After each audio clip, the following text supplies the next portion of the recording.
comment dire, là je vous fais un petit message vocal.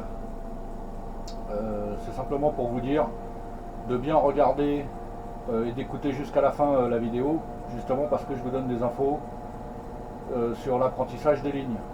Voilà, donc faites pas attention à l'heure du message, puisque je l'ai fait après être arrivé à Joinville à ma première course. Hein. Je viens d'y penser, donc je vais le couper, je vais le coller au début, donc l'heure sera pas bonne au début. Ne vous inquiétez pas. Voilà, donc regardez bien la vidéo jusqu'à la fin, pour ceux que ça intéresse. Et parce que vous êtes nombreux à m'avoir demandé comment on retient l'itinéraire d'une ligne, comment on apprend une ligne. Donc voilà, je vous explique tout ça à la fin de la vidéo. Comme je peux pas trop parler quand il y a des voyageurs, je le fais quand je suis tout seul au terminus. Voilà, et surtout donc je vous dis encore une fois, faites pas attention à l'heure de ce message là, puisque l'heure sera, il est 19h04. Et forcément, je suis parti d'Europark à 18h17. Donc, faites pas gaffe à l'heure.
Bon, salut à tous, hein.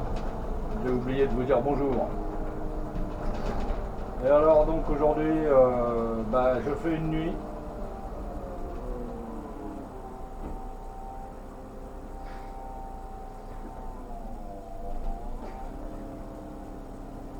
Il y a longtemps que j'en avais pas fait.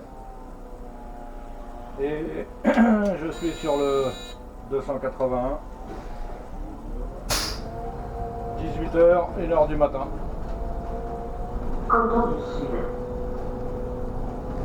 J'ai 4 tours à faire. Voilà, Europark Joinville. Joinville Europark 4 fois.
on est dimanche, il n'y a pas trop de circulation.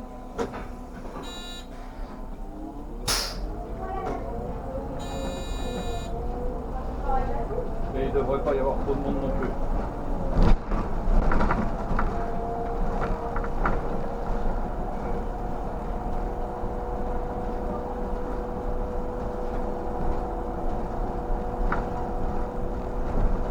Première cour.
John Kennedy.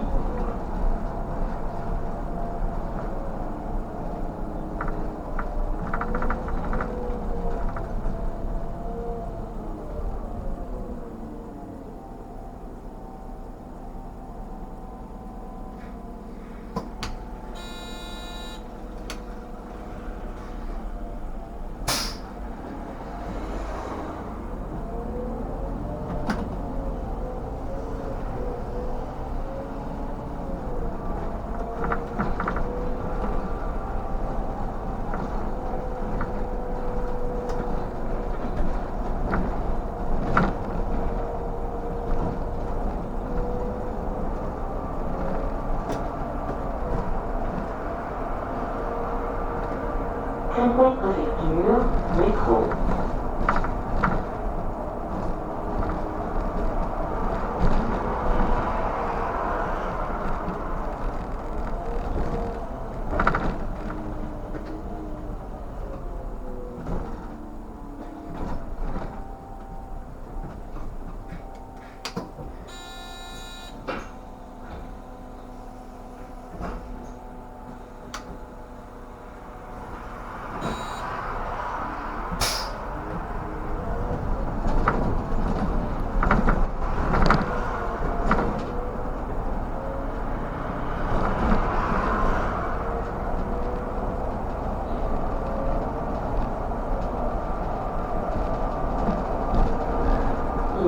Saint-Exupéry.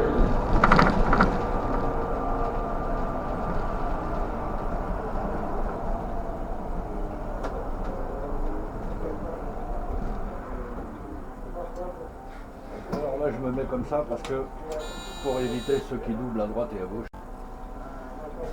Ça n'y a pas de problème.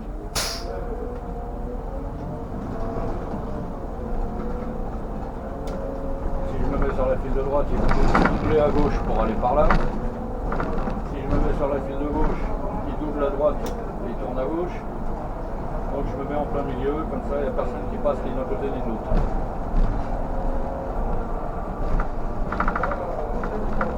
Tant pis s'ils ne sont pas contents.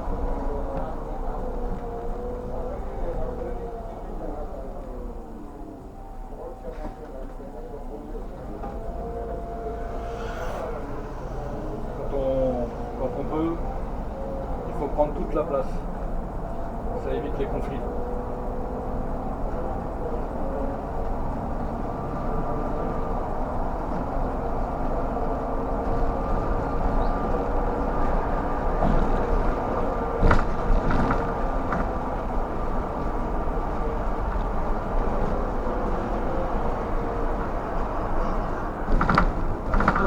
Val-de-Marne.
ici commence la piste cyclable provisoire qui a été mise en place à cause du coronavirus.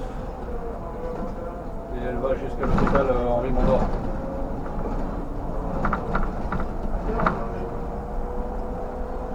Et là, sur,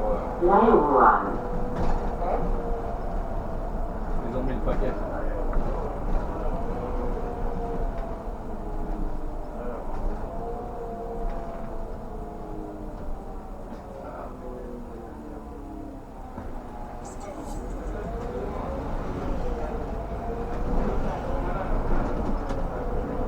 On passe au-dessus du TVM.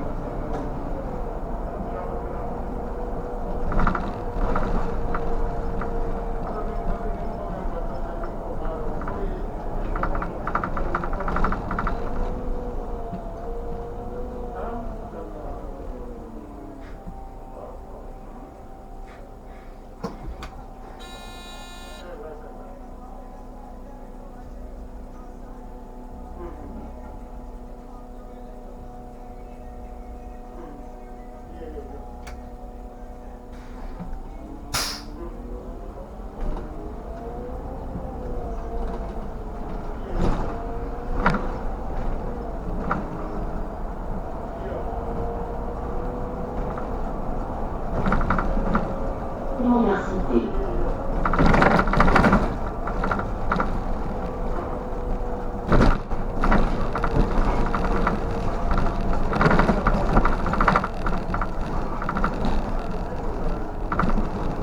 Le problème avec la piste cyclable, c'est que on ne peut plus réguler. Là j'étais en avance, j'étais un peu en avance, mais je ne peux pas réguler. Si je reste là, les voitures ne peuvent pas passer. Alors tant pis.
Que les feux soient rouges, eh ben, ils sont verts. S'il était rouge, ça me permettrait de réguler un peu. Eh ben, c'est parfait. 5 secondes. Voilà, il faut jouer avec les feux rouges pour réguler un petit peu.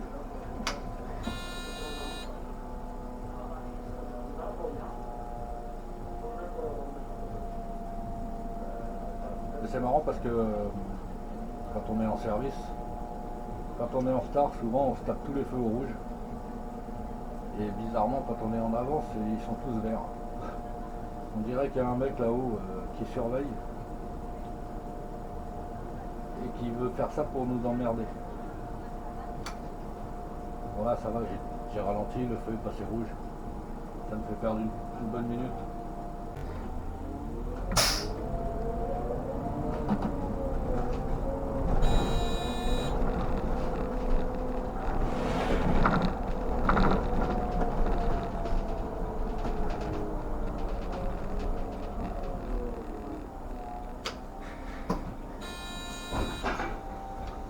Voilà, grâce au feu, je suis à peu près à l'heure.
Créteil-les-Chats.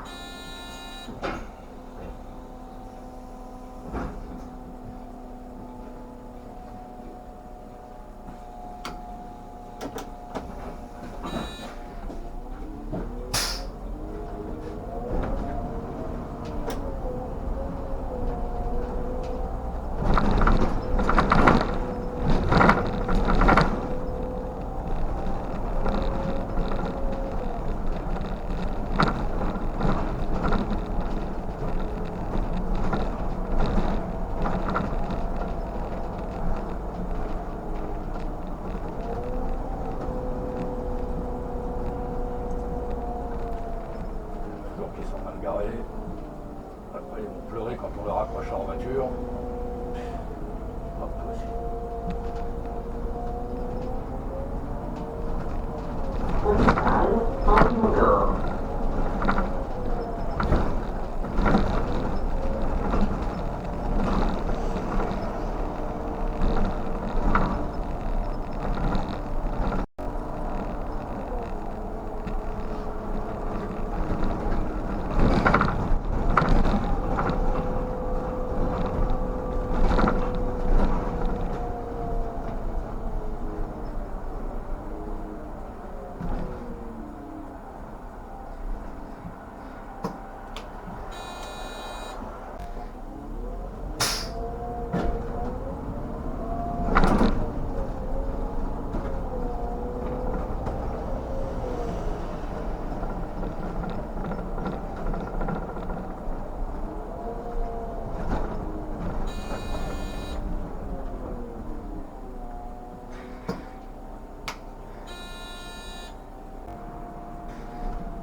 Henri d'Or, La Ferrière.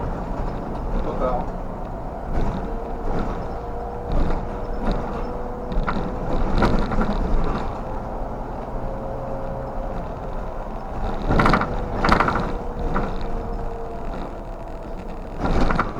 Collège Plaisance.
on rentre entre deux blocs de béton.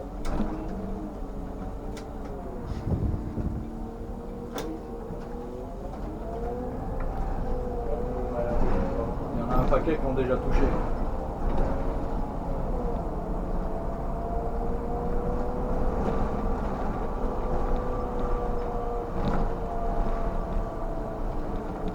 Moyenne.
Pont de Maison Alfort.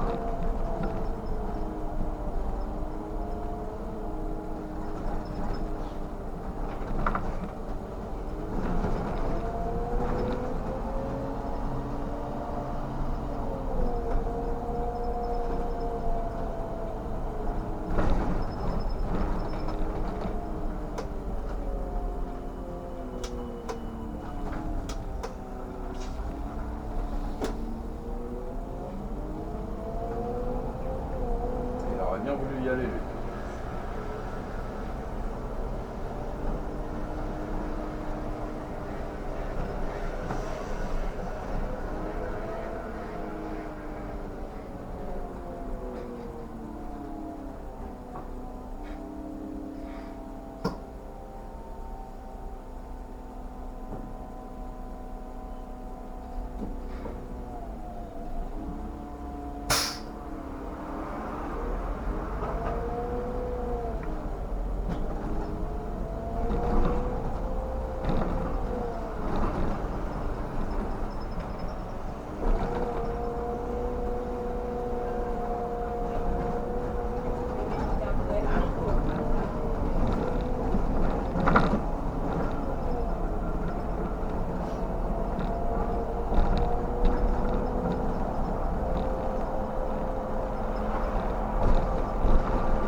John Fitzgerald Kennedy.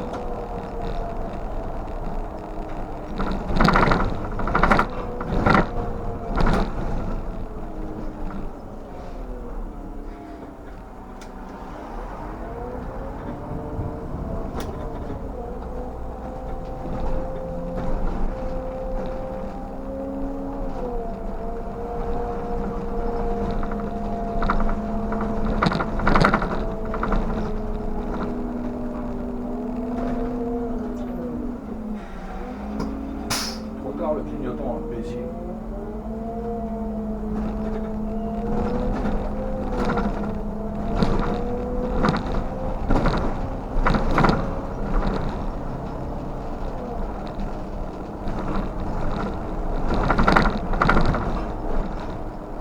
École de Gravel.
Les Canadiens.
Frère-Lière.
Joinville-le-Pont, RER, terminus.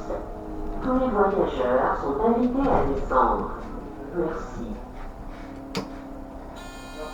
Au revoir. Au revoir. Voilà. Plus que 3 tours et demi.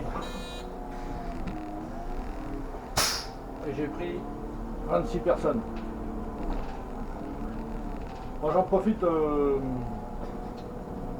vous expliquer vite fait un truc là. Vous êtes nombreux à me demander comment on fait pour retenir l'itinéraire des lignes. Est-ce que c'est compliqué? Est-ce que c'est pas compliqué? Alors je vous dis tout de suite, ça paraît compliqué, mais en fait ça l'est pas.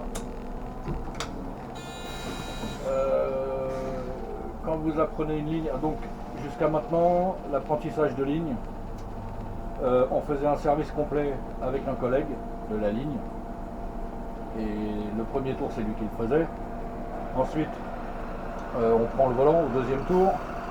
On a déjà repéré au premier tour, on a déjà repéré un peu le trajet, on prend le volant au deuxième tour et lui il nous indique, si jamais on ne se rappelle pas, on lui demande c'est où, à droite, à gauche, et lui il nous indique le chemin. Et quand on a fini le service complet, en général on retient le fait d'être au volant. Le fait d'être au volant et de conduire, on retient beaucoup plus facilement que si on restait à côté en tant que voyageur, debout devant quoi. Voilà, donc ça c'est facile.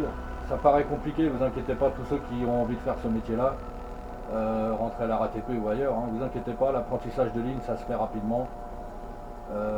C'est vrai qu'on appréhende un peu, mais il n'y a pas de problème. Voilà, et aujourd'hui, depuis l'année dernière, ils ont mis en place un système d'apprentissage de ligne par GPS. Donc ça c'est pour faire des économies, parce que 2 chauffeurs dans un bus pendant un service, bah, ça coûte cher. Donc ils ont mis en place un système d'apprentissage de ligne par GPS. Quand vous prenez le premier jour, on vous donne une tablette avec le GPS, vous l'accrochez dans le bus, il y a un support exprès pour ça. Et voilà, c'est le GPS qui vous guide. Mais ça se passe bien aussi, il n'y a pas de problème. Ils ont inclus dans le GPS, ils ont inclus des détails que vous n'avez pas sur un GPS normal. Classique de voiture, ils ont inclus eux des détails genre ici il faut prendre bien large parce que le virage est serré, attention si par exemple vous avez 3 rues comme ça, attention c'est la rue du milieu, enfin vous voyez ils ont donné des détails supplémentaires par rapport à ce que le GPS pouvait afficher. Voilà, donc c'est pas trop mal. Jusqu'à maintenant j'ai pas entendu de retour négatif sur cet apprentissage de ligne par GPS. Voilà, je pense que ça va se généraliser dans tous les dépôts et dans tous les centres bus et sur toutes les lignes de bus. L'apprentissage de ligne avec 2 machinistes dans le même bus, c'est terminé. Ça devrait être terminé d'ici peu de temps. Voilà pour ce qui est des itinéraires de ligne. Et donc à la fin de votre carrière, si vous changez de dépôt plus une fois, 2 fois, voilà, vous connaîtrez d'autres lignes. Moi j'étais au dépôt de la Porte d'Orléans au début, donc je connaissais toutes les lignes du dépôt de Montrouge. Je suis parti au moment où ils ont construit le dépôt de Massy. Je suis venu à Créteil. Je suis allé un petit peu à Lebrun, je suis allé un petit peu à Thiers et à Saint-Maur. Voilà, donc je sais plus, j'en suis à... Je crois que j'en suis à 35 lignes de bus, quelque chose comme ça. Voilà, c'est pas mirobolant, 35 lignes, malheureusement. Il y a des lignes que je ne peux plus faire. Si je devais retourner au dépôt de Montrouge, je serais obligé de réapprendre les lignes que je connaissais à l'époque, puisqu'il y en a beaucoup qui ont été modifiées. Le 38 par exemple, j'étais en roulement sur le 38. Maintenant, à l'époque, il s'arrêtait, quand j'ai commencé, on allait à la gare de l'Est. Ensuite, ils nous ont prolongé jusqu'à la gare du Nord. Et maintenant, je crois qu'il est passé en articulé d'ailleurs, et il va jusqu'à la porte de la Chapelle, il me semble. Voilà, quand une ligne a été modifiée, on est obligé de reprendre la ligne. Pas forcément toute la ligne, mais au moins la modification. Alors en général, ça se fait par groupe. Il y a un agent qui prend le volant et puis on monte à 5-6 avec lui et on regarde. Bon, ça s'enregistre assez rapidement, une modification de ligne, c'est pas très compliqué à retenir. Voilà, je vais aller boire un café et je vous ferai le retour.